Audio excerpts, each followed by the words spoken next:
Traders intra option trading channel में आप सभी का स्वागत है। तो ट्रेडर्स अपना 30 डे चैलेंज जो हमने शुरू किया था 1 सितंबर से, वो 16 अक्टूबर को ख़त्म हो गया। उसका हमने वीडियो नहीं बनाया क्योंकि मैं थोड़ा सा बिजी चल रहा था कुछ दिनों से। तो आज छुट्टी है, तो आज हम 30 डे चैलेंज अपना कैसे गया, हमने उससे क्या लर्निंग की, वो सब हम देखने वाले हैं। तो ट्रेडर्स 30 डे चैलेंज का अपने कुछ रूल्स थे, वो रूल्स मैं आपको बताना चाहूँगा कि हम अपने 30 डे चैलेंज में ये सेल हंटिंग जो सेटअप है उसके हिसाब से काम करेंगे। ओनली 2 लॉट्स ऑप्शन बाइंग करेंगे। बट ट्रेडर्स एक दिन हमने ऑप्शन सेलिंग की थी क्योंकि मार्केट थोड़ा सा साइडवेज दिख रहा था हमको, इसलिए एंड मैं कुछ बाहर था, इसलिए मैंने ऑप्शन सेलिंग की वो एक दिन। एंड उसके बाद फिर से हमने ऑप्शन सेलिंग नहीं की ट्रेडर्स, सिर्फ ऑप्शन बाइंग ही किए। एंड जैसे कि आपको पता होगा कि अपना जो 30 डे चैलेंज है ऑप्शन बाइंग का, उसके सभी दिनों की वीडियो हमने यूट्यूब पे डाल दिए हैं। आप वो प्लेलिस्ट में जाके देख सकते हैं, चेक कर सकते हैं कि हमने किस हिसाब से ट्रेडिंग की, किस हिसाब से अपने ट्रेड पंच किए, किस हिसाब से एग्जिट की, कहा अपने को लॉस हो गया, वो सब आप यूट्यूब पे देख सकते हैं। तो ट्रेडर्स ये 30 डे चैलेंज का कोई दूसरा ये नहीं था, अपना सिर्फ एक ही व्यू था कि हम मार्केट से लर्निंग ले सके, लर्निंग कर सके, मार्केट को सीख सके। मार्केट से हमें जितना लर्न कर सकते हैं वो करे, रिस्क मैनेजमेंट अपना सुधारे, मनी मैनेजमेंट सुधारे, एंड साइकोलॉजी सुधारे। फिर मार्केट से जो एक्सपीरियंस मार्केट को देख के होता है वो एक्सपीरियंस हम लेने की कोशिश कर रहे थे। बाकी इससे अपना कोई घर चलाने की कोशिश नहीं की हमने, अपने को भी मतलब ऐसा नहीं कि हमको ये पैसा कमाना है और बाहर कहीं उड़ाना है। ये पैसा सिर्फ सिर्फ हमने 30 डे चैलेंज का अपना एक ही फोकस था 30 डे चैलेंज करने के पीछे, हमें सिर्फ लर्निंग करना है। इससे पैसे कमाने का कोई भी इंटेंशन नहीं था ट्रेडर्स, आप ये भी समझ। एंड कई सारी चीज़ें जो 30 डे चैलेंज में हमने काफ़ी ज़्यादा मतलब मार्केट से सीखा है कि मार्केट ही सुप्रीम होता है, उसके आगे हम कुछ नहीं है। मार्केट के साथ ही चलना सही बात है, अपना ईगो बीच में नहीं लाना चाहिए। ये सारी बातें हैं, मैं भी आपको वैसे बता दूंगा। तो ट्रेडर्स आज पहले पीएनएल चेक करेंगे एंड 30 डेज अपने कैसे गए। उसमें अपने को कुछ दिक्कतें भी आई, कुछ दिन अच्छे भी गए, कई कई दिन तो ऐसे ही कि उसमें अपनी इतनी छोटी छोटी गलतियाँ थी कि वो अगर नहीं होती, वो गलतियाँ नहीं होती थी तो और 3-4 दिन तो अपने यूं ही प्रॉफिट में। बट बहुत सारी गलतियाँ भी की, उससे सीखने की कोशिश भी कर रही। इसलिए ट्रेडर्स में रोज जर्नल पे लिख रहा हूँ, ये वीडियो भी डाल रहा हूँ। उसके बाद शाम को मैं हमने ये दिन आज का क्या मार्केट ने कैसे मूवमेंट दिया है वो उसकी मैं थोड़ा सा होमवर्क भी कर लेता हूँ ट्रेडर्स, ये भी मैं आपको बताना चाहूँगा। एंड होमवर्क करना वैसे भी ज़रूरी है। एंड लेवल्स वो सब वैसे मैं सुबह ही ड्रॉ कर लेता हूँ, बट कभी कभी मुझे अगर शाम को होता है तो मैं शाम को ही मेरे लेवल्स वो सब ड्रॉ करके रख लेता हूँ। तो ट्रेडर्स, तो चलिए हम देखते हैं पहले कि अपना 30 डे का पेन देख लेते हैं। तो एक बार मैं अपने अकाउंट को रिफ्रेश करता हूँ। तो ट्रेडर्स जैसे कि आपको मालूम होगा कि अपना हम यही अकाउंट से अपना ट्रेडिंग करते हैं, दूसरा कोई अकाउंट इस्तेमाल नहीं करते इधर उधर का। आपने देखा ही होगा वैसे वीडियो में। तो इसको रिफ्रेश कर लेते हैं, कंसोल या रिपोर्ट्स, पीएनएल। अभी ट्रेडर्स आपको कुछ ऐसा पीएनएल दिख रहा होगा मेरा। आपको अगर ट्रेडर्स अभी मैंने आमतौर से इस साल की ट्रेडिंग अप्रैल मंथ से ही चालू की है। तो अप्रैल मंथ से आज तक अपने तुमको ट्रेडर्स मतलब आपको जानना है कि किस हिसाब से मेरा अप्रैल से आज तक मेरा जर्नी रहा है। शॉर्टकट में मतलब जर्नी कैसे गया, मेरा कितने लॉस हो गया, कितना प्रॉफिट हो गया, क्या क्या मैं स्ट्रेटेजी इस्तेमाल करता था, कितनी बार मैंने स्ट्रेटेजी चेंज की, कौन सा इंडिकेटर यूज़ करता था, कब से प्राइस एक्शन फॉलो करने लगा, कब इंडिकेटर छोड़ा, ये सब आपको जानना है। तो ये वीडियो में आप कमेंट कर सकते हैं ट्रेडर्स, तो मैं हो सकता है कि एक एक मंथ का मैं आपको पीएनएल दिखाऊँ। अभी तो हमने 1 सितंबर से अपना 30 डे चैलेंज चालू किया है, तो 1 सितंबर से अपना पीएनएल देखेंगे जब अपना 16 अक्टूबर तक वहाँ पे अपना 30 डे चैलेंज खत्म हो गया। तो ट्रेडर्स यहाँ पे हम ब्रिटिश में ट्रेड ज़्यादातर नहीं करते। थोड़े दिन पहले मैंने कुछ एचडीएफसी की पोजीशन ली थी, वो भी मैंने एग्जिट कर लिया अभी। तो उसका तो अपने को कुछ ये नहीं है। तो future and option and date range देखिए ट्रेडर्स। तो 1 सितंबर को अपना 30 डे चैलेंज स्टार्ट हुआ है एंड 16 अक्टूबर को एंड हुआ है, मतलब 16 अक्टूबर को था। तो यहाँ पे हम तो ट्रेडर्स इस हिसाब से अपना पीएनएल था 30 डे चैलेंज का। आप देखेंगे तो प्रॉफिट ये जो 3800 जो प्रॉफिट दिख रहा है, इसका मतलब इसमें हमने 2 बार लिया है, मतलब आज एक बार कल एक बार, एग्जाम्पल समझ लिए। एंड बाकी में सब एक एक ही बार है। एंड ये 1 डे पे अपने को हमने क्वांटिटी बढ़ाई थी इसलिए ये लॉस दिखा रहा है। बाकी 30 क्वांटिटी बढ़ाई थी I think, but loss limit में ही था। एंड उसके बाद में मतलब 2 या 3 बार आई थिंक हमने क्वांटिटी बढ़ाई थी। सो कुछ इस हिसाब से अपना 30 डे चैलेंज का है ट्रेडर्स। इसमें अपने को रियलाइज पीएनएल 8,300 के आसपास दिखा रहा है, मतलब इतना हुआ है। उसमें चार्जेस 2K है एंड 6,300 के आसपास अपना ओवरऑल प्रॉफिट है आफ्टर चार्जेस एंड टैक्सेस। तो ट्रेडर्स ये जो प्रॉफिट है वो हमने 30 डेज ट्रेडिंग के लगे थे ये प्रॉफिट ये करने में, एंड इसमें हमने क्या किया है, एक दिन सेलिंग की है, बाकी सभी दिन हमने बाइंग की। एंड इसमें हमने थोड़ा सा रिस्क रिवार्ड पे भी ध्यान रखा है कि जब अपने को लॉस होगा वो कम से कम लॉस लेने की कोशिश करेंगे एंड प्रॉफिट प्रॉफिट जो है वो ज़्यादा से ज़्यादा लेने की कोशिश करें। इस हिसाब से ट्रेडर्स हमने ट्राई किया था। एंड आप यहाँ देखेंगे तो कुछ ऐसा नहीं दिखेगा आपको कि जैसे हंटिंग यूज़ कर रहा है एंड कुछ ज़्यादा ही ग्रीन डेज है।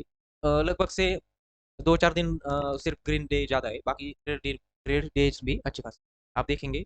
ये 3, 2, 5, 3, 8, 9, 2, 11, 13, 14, मतलब ट्रेडर्स 14 डेज अपने ट्रेड में है। एंड ग्रीन डेज गिने 6, 7, ये 4, 11, 12, 13, 14, 15, 16, तो ट्रेडर्स अपने 16 ग्रीन डेज, मतलब अपनी एक्यूरेसी अभी भी उतनी बेहतर या अच्छी नहीं हो गई है जितनी अपनी होनी चाहिए थी। बट इसमें ये था कि यहाँ पे कहीं हमने क्या किया था कि अपने इससे बहुत स्मॉल स्मॉल गलतियाँ हो गई थी जो हमें होनी नहीं चाहिए थी। ये 16 की जगह 19 या 20 होनी चाहिए थे ग्रीन डेज। बट वो भी हम अभी सुधारने की कोशिश में ही है। अभी कम से कम मुझे लग रहा है हम जब तक एक सेटअप पे एकदम मास्टर की नहीं करते या 2 साल 1.5 साल नहीं देते थे तब तक हम उसमें ऐसा नहीं हो सकती कि एकदम परफेक्ट गए ट्रेडर्स। एंड वैसे मैंने ये हंटिंग भी अगस्त महीने के 28 तारीख से ही शुरू की। पहले मैंने मतलब 1 साल पहले की थी, वो स्टॉक में करता था। अभी जो ऑप्शन में एसएल हंटिंग है वो अभी अगस्त महीने से चालू की है। तो इसका रिजल्ट ऐसा है इस हिसाब से। एंड ऐसा नहीं है कि इसमें लॉस नहीं हुआ। अभी ये जो वीक था इसमें मुझे 4 डे लॉस था, फिर मैंने अभी फ्राइडे को अपना लॉस का लिमिट खत्म होने वाला था इसलिए हमने फ्राइडे को ट्रेड नहीं किया। फिर अभी मंडे को ट्रेड करना शुरू किया है। तो इस हिसाब से भी होता है ट्रेडर्स। एंड अभी ये सभी लॉसेस हम लर्निंग के हिसाब से लेंगे तो वो अपने के लिए अच्छा है। एंड लॉसेस को लॉसेस के ये सबसे नहीं देखना चाहिए, ये भी एक थोड़ा सा लर्निंग का या साइकोलॉजी का पॉइंट हो सकता है। एंड कभी भी ट्रेडर्स आप ऐसा भी कर सकते हो कि पीएसएल हंटिंग शुरू कर सकते हो स्टॉक में। ऐसा नहीं है कि आपको ऑप्शन ही चाहिए या निफ्टी का एक लॉट चाहिए, बैंक निफ्टी के 4 लॉट्स चाहिए, इसका कोई भी ये नहीं है ट्रेडर्स। आप हो सकता है एचडीएफसी बैंक में भी पीएसएल हंटिंग सीखो, आईसीआईसी बैंक में भी सीखो, क्योंकि HDFC ICICI bank Nifty index and Nifty 50 index ये चारों को अब अगर आप मिला के देखोगे तो भी आपका एसएल हंटिंग का ठीक ठाक सेटअप हो जाता है। एचडीएफसी बैंक में मैंने काफ़ी दिन एसएल हंटिंग की है ट्रेडर्स, एंड उसमें मैं कुछ प्रॉफिट में तो नहीं था, but cost to cost loss में भी नहीं था, सिर्फ चार्जेस मैंने कुछ ज़्यादा दिए थे। बट लर्निंग अच्छे से हो जाती है ट्रेडर्स। एंड हमें फोकस भी सिर्फ ट्रेडर्स लर्निंग में ही करना है। तो ट्रेडर्स कुछ इस तरह से अपना 30 डे का पैनल है, आप यहाँ पे देख सकते हैं। मैं कहूँगा ठीक ठाक ही है क्योंकि अभी हम सीख ही रहे हैं। इसमें से हो सकता है 3-4 डे और कम हो सकते हैं, बट वो भी हम अगली बार जो अपना मैं अभी थोड़ा सा और लर्निंग करूँगा traders. And I think February महीने से हम हो सकता है कि 50 डे या 70 डे या 30 डे फिर से चैलेंज निकालें, उसमें हम ये कोशिश करेंगे ज़्यादा से ज़्यादा ग्रीन डेज निकाल सकें। क्योंकि तब तक मैं थोड़ा सा और इसमें ध्यान लगाना चाहूँगा, कुछ बैक टेस्टिंग करूँगा, कुछ और पढ़ाई करूँगा कि मेरे से क्या गलती हो रही है, एंड ये सब सीखने की कोशिश करूँगा। एंड ट्रेडर्स एसएल हंटिंग मैंने जहाँ से सीखी है वो चैनल का नाम है इंट्राडे हंटर। तो ट्रेडर्स वही से मैंने एसएल हंटिंग सीखी है। अभी आप कह सकते हैं कि वो अभी पेपर ट्रेडिंग कर रहे हैं या कुछ कर रहे हैं, तो उससे मुझे कोई लेना देना नहीं है, वो कैसे भी ट्रेडिंग करे। बट मैंने जो सीखा है एसएल हंटिंग के बारे में उन्हीं से सीखा है। और कभी कभी ऐसा भी होता है कि थोड़ा सा हम उनसे इंस्पायर हो सकते हैं। बट ट्रेडर्स इसमें भी ऐसा होता है कि आपको खुद का भी कुछ डालना पड़ेगा। ऐसा नहीं है कि आपने वहाँ से रट्टा मार लिया यहाँ पे हम आप ट्रेडिंग करने जाओ, ऐसा भी नहीं हो सकता। बस आपको खुद का इसमें कुछ डालना पड़ेगा, इम्प्लीमेंट करना पड़ेगा सिस्टम को, तब अपने को उस उतनी एक्यूरेसी मिलेगी। उनका ही कॉपी पेस्ट करोगे तो आपको उतनी एक्यूरेसी नहीं मिलेगी। खुद का कुछ इंडिकेटर लगाओ या खुद का कुछ ऐसा पॉइंट नोटिस किया है उसको अप्लाई करो, उसकी बैक टेस्टिंग करो। तो वो सभी करो ट्रेडर्स, ऑप्शन चेन देखो। मैं जैसे करता हूँ कभी कभी मैं क्या करता हूँ, HDFC bank and ICIC bank को भी देख लेता हूँ, वैसे आप भी देख सकते हो। मतलब ऐसा कुछ खुद का ऐसा करो ट्रेडर्स कि उसमें आपका एज हो। अगर वो एज होता है तो आप अच्छे से एसएल हंटिंग या कोई भी सेटअप हो, ऐसा ही नहीं कि सिर्फ एसएल हंटिंग में पैसा है, कोई भी सेटअप हो इसमें आपका ये जो आ जाता है तो ट्रेडर्स आप प्रॉफिटेबल आराम से हो सकते हैं। उसमें ऐसा कुछ ये नहीं है, सिर्फ आपको थोड़ी सी मेहनत करनी पड़ेगी, चार्ट्स को देखना पड़ेगा। तो कुछ ऐसा थोड़ा बहुत रिस्क रिवॉर्ड ये भी देखना ही पड़ेगा। हमने जैसे थोड़ा सा रिस्क रिवॉर्ड पे ध्यान दिया, लॉस कम लिए, प्रॉफिटेबल एज अपने मतलब जो प्रॉफिट ज़्यादा लिया लॉस कम लिया, इसलिए आप देख सकते हैं हम ठीक-ठाक प्रॉफ़िट में, ऐसा भी नहीं कहूँगा बहुत अच्छे प्रॉफ़िट में है, ठीक-ठाक है। अभी आप प्रॉफ़िट एंड लॉस देखेंगे ट्रेडर्स, तो आई थिंक सबसे ज़्यादा लॉस वाला डे अपना यही है, ₹1666। उसके बाद एक भी उससे ज़्यादा लॉस वाला डे नहीं है। आप यहाँ देखेंगे and second highest loss I think यहाँ पे ही है। सेकंड हाईएस्ट लॉस वही है ट्रेडर्स। उसके बाद आप देखेंगे देखेंगे 1100, 1200, 1300 उसके आगे कुछ ऐसा बड़े-बड़े लॉस नहीं है। यहाँ देखिए, ओनली मतलब कॉस्ट टू कॉस्ट ही निकलता है अपना यहाँ पे आई थिंक टारगेट नहीं दिया था बट मुझे थोड़ा बहुत समझ में आ गया था इस यहाँ से मार्केट साइडवेज़ हो सकता है, रिवर्सल जा सकता है एंड यहाँ पे फिर हमने क्या किया कॉस्ट टू कॉस्ट निकाल मतलब लॉस देखिए आप ट्रेडर्स एंड आपको मैं प्रॉफिट दिखाऊँगा।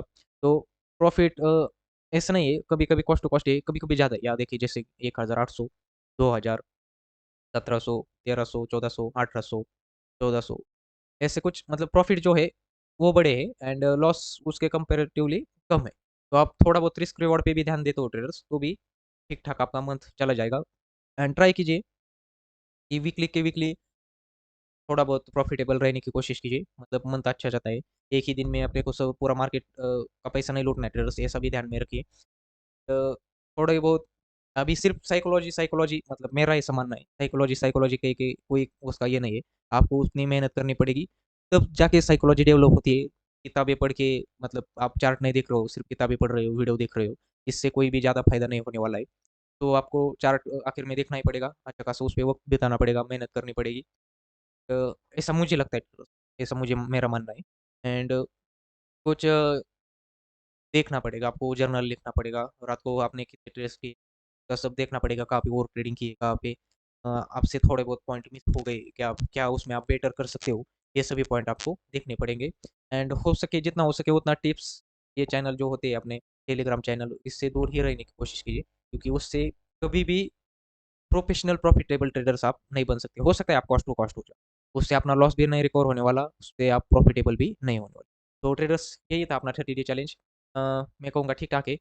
आज तक 1 सितंबर से आज तक अपना पीएनएल देखेंगे, तो ये वीक कुछ अपना खास नहीं गया था, देख रहे हो। क्योंकि इसमें थोड़ा-सा अपना कुछ गलतियाँ भी थी, जो हम सुधार सकते थे। वो गलतियाँ भी मैं आई थिंक एक वीडियो बनाऊँगा उसमें अपनी क्या गलतियाँ थी, क्या गलतियाँ नहीं थी। या आप इसलिए हमने ट्रेड नहीं किया क्योंकि अपना लिमिट भी खत्म हो गया था एंड कुछ थोड़े-से मुझे ऐसा लग रहा था कि 2-3 दिन ट्रेड नहीं करते, सिर्फ मार्केट को देखते। तो यहाँ पे देखेंगे ट्रेडर्स, तो यहाँ पे मैंने गलती क्या की, ये जो लॉस दिख रहा है बाय द वे यहाँ गलती नहीं थी, यहाँ पे हुआ ये था मार्केट साइडवेज़ था एंड टाइम भी हो गया था। ते हमने यहाँ पे थोड़े से लॉस में कट कर दिया। यहाँ पे गलती क्या थी, मार्केट ने हमको लगभग से 72 या 73 पॉइंट्स दिखाई दी एंड यहाँ पे हमने एग्ज़िट हमें क्या लगा मार्केट और अप जाएगा, ये वो होगा। बट ट्रेडर्स सबसे ऑप्शन बाइंग में सबसे ज़्यादा इम्पोर्टेंट बात ये है, प्रॉफिट बुक करना सीखो। ये ऑप्शन सेलिंग नहीं है, स्टॉप लॉस को ट्रेल किया, ये किया, दिन भर बैठे रहे, वैसा नहीं। बस ऑप्शन बाइंग में प्रॉफिट बुक करना भी एक टास्क ही है, आप मान सकते हो। तो प्रॉफिट बुक करना सबसे बड़ी सबसे इम्पोर्टेंट बात है, ये भी ध्यान में रखना चाहिए। इस दिन हम थोड़ा-सा इधर-उधर हो गया था माइंडसेट हमारा, तो एंड थोड़ी-सी ग्रीडीनेस भी आ गई थी कि दोनों लॉस रिकवर हो जाएँगे, अच्छे खासे प्रॉफिट में आ जाएँगे। इस दिन अपने से गलती हो गई। फिर उसके बाद यहाँ भी अपनी थोड़ी गलती हो गई। तो ये मतलब ऐसा मानो कि ये साइडवेज़ गया, बाकी सभी अपनी छोटी-छोटी गलती की। ये दिन में थोड़ा-सा व्यू अपना अगेंस्ट था, वो भी अपनी गलती है। मैंने वैसे चार्ट पे देख के बाद में वो भी रियलाइज़ किया कि अपनी क्या गलती है, क्या भी रियलाइज़ किया क्या गलती यहाँ पे तो एकदम सिली गलती। प्रॉफिट ही बुक नहीं किया, उसके बाद अपने अगेंस्ट चला गया मार्केट, एकदम लॉस बुक। तो ट्रेडर्स कुछ ऐसा था अपना 30 डे चैलेंज। आप भी देख सकते हो, आप भी शुरू कर सकते हो ट्रेडिंग ठीक-ठाक से। रोज़ एक ही ट्रेड लेना अपना रूल्स में था। कुछ ज़्यादा ट्रेड्स लेने की भी कोई मतलब ऐसा है ट्रेडर्स कि आप सिर्फ ट्रेडिंग में भी नहीं बिज़ी हो सकते, कुछ दूसरा भी देख सकते हो। अभी मेरा थोड़ा-सा रूटीन ये चलता है, सुबह मैं 12 बजे तक ट्रेडिंग में रहता हूँ, फिर उसके बाद ये वीडियो डालना होगा, तो वीडियो एडिट करके साढ़े 12-1 बजे तक मैं निकल जाता हूँ। उसके बाद फिर शाम को आके होमवर्क कर लेता हूँ। तो ऐसा भी हो सकता है ट्रेडर्स आपको इसको आप फुल टाइम भी कर सकते हो, बट इसको एक साइड इनकम भी जनरेट करने के हिसाब से भी देख सकते हो। ट्रेडर्स ये था अपना 30 डे चैलेंज एंड फिर से एक बार आपने आपको 30 का पीएनएल देखा। 16 अक्टूबर को अपना 30 डे चैलेंज खत्म हुआ था। तो इस हिसाब से पीएनएल था। अभी थोड़ा बीच में लॉस हो गया है, बट ठीक है हम उसको भी सुधारने की कोशिश करेंगे। देखो प्रॉफिट हुआ था, उसका भी वीडियो अपने यूट्यूब चैनल पे फ्राइडे को कोई भी वीडियो नहीं आया था। तो ट्रेडर्स आज के लिए इतना ही। मिलते हैं कल के ट्रेडिंग सेशन में।